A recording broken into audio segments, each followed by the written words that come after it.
Jangan lewatkan 3 amalan pokok ini selama bulan Ramadan. Rasulullah selalu konsisten dan sering melakukan ketiganya. Amalan yang pertama, Rasulullah saat bulan Ramadan selalu memperbanyak membaca Al-Quran. Di dalam Quran surat Al-Baqarah ayat 158, Syahrul Ramadan alladzi unzila fihi Al-Quran. Bulan Ramadan adalah bulan yang di dalamnya diturunkan Al-Quran. Bulan Ramadan itu bulannya Al-Quran. Tidak hanya waktu di mana Allah menurunkan Al-Quran, tetapi di dalamnya juga ada satu malam Lailatul Qadar, malam yang setara dengan beramal ibadah 1000 bulan. Rasulullah tidak hanya sering membaca Al-Quran, tetapi Rasulullah selama bulan Ramadan setiap malam bertalaki kepada Jibril untuk membaca Al-Quran. Wa kana yalqahu fi kulli lailatin min Ramadan fayudarisuhul Quran. Jibril mendatangi setiap malam di bulan Ramadan di mana Jibril mengajarkan Al-Quran kepada Rasulullah SAW.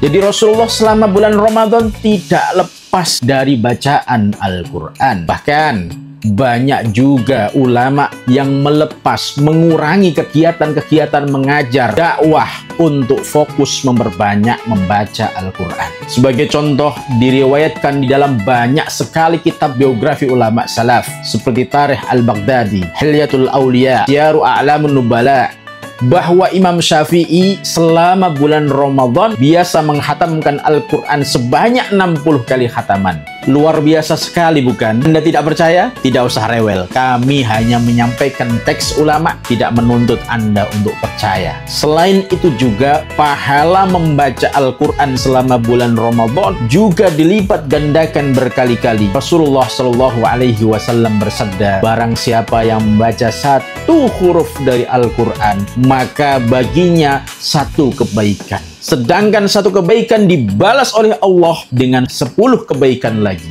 Kebayang, begitu banyak pahala selama bulan Ramadan. Namun, yang perlu diingatkan, baca Al-Quran dengan tartil dan usahakan untuk mentadaburi Al-Quran, merenungkan makna-makna yang terkandung di dalamnya. Niscaya Al-Quran itu akan menjadi obat penenang yang akan mensucikan jiwa kita semua. Amalan yang kedua, rajin bersedekah. Rasulullah SAW sangat dermawan dan berlipat-lipat sifat kedermawanan itu selama bulan Ramadan. An Anas qila ya Rasulullah ayy shadaqati afdal shadaqatun fi Ramadan. Dari Anas dikatakan, wahai Rasulullah, sedekah apa yang nilainya paling utama? Rasulullah menjawab, sedekah di bulan Ramadan. Beliau tidak hanya memerintahkan dan berteori di hadapan para sahabat, tapi beliau berikan contoh dan mengamalkan secara terus-menerus. Kana Rasulullah SAW ajwadan nas wa kana ajwada ma yakun fi Ramadan. Rasulullah SAW adalah orang yang paling dermawan di antara manusia lainnya, dan beliau semakin dermawan di saat di bulan Ramadan. Sedekah tidak harus banyak. Apa yang kita punya, apa yang kita makan, apa yang kita sisihkan dari uang belanja, bisa kita sedekahkan setiap hari. Kita bisa membuat hidangan untuk buka puasa tetangga, nyumbang kurma di masjid, nyumbang panti asuhan, nyumbang di pesantren, di jalan-jalan untuk para musafir dan lainnya. Semua itu tidak harus banyak nilainya, namun usahakan istiqomah bersedekah setiap harinya. Itu lebih dicintai Allah dan Rasulullah, karena amal yang terbaik adalah amal yang konsisten dilakukan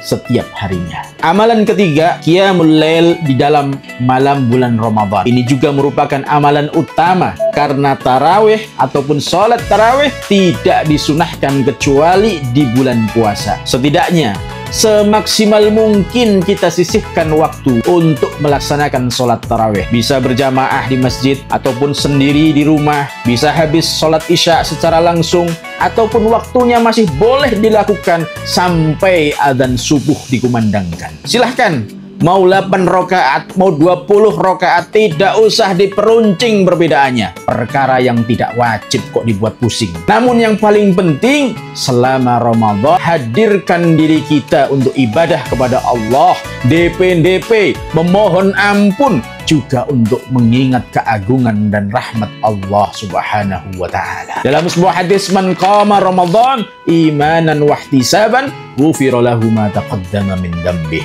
Barang siapa yang melaksanakan sholat tarawih, sholat qiyamul lail di malam hari bulan Ramadan dengan iman, mengharap pahala dari Allah Subhanahu wa Ta'ala, niscaya Allah ampuni dosa-dosanya yang telah berlalu. Mari sama-sama berkompetisi, berkolaborasi, berbuat kebaikan. Belum tentu tahun depan kita masih bertemu Ramadan kembali. Hidup hanya sementara, akhirat selamanya.